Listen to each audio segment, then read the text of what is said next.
જય મેલડી માં, જય માતાજી બધાને. આ મેલડી માં નો વિડીયો છે ભાઈ, લાઈક ફોલો અને સબસ્ક્રાઇબ કરી લેજો જેથી તમને આવા નવા વિડીયો જોવા મળશે.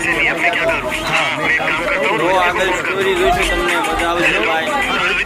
यार मेरे को गुजरात जाना था तो मेरे को थोड़े पैसे चाहिए थे तो मेरे पास भी नहीं है यार कोई भी पैसे नहीं दे रहा मेरे को शाम को गुजरात निकलना है भाई मेलडी में કેટલું બધું ફોટો છો. आपको बुलाना है तो मेरे पास पैसे नहीं है आप भी मेरी मदद करो मेलडी હા ભાઈ આ જય મેલડી માં, જય મેલડી માં, જય મેલડી. अरे ये भी क्या है ભક્તિમાં ભક્તિ છે ભાઈ, ભક્તિમાં पैसे से तो मैं गुजरात चले जाऊंगा રાજા રંગમાંથી રાજા ઘરે મેળવ્યો. तैयारी शुरू हो गई है अभी भी मेलडी में લાઈક ફોલો અને શેર કરી દીધો ભાઈ. જય માતાજી.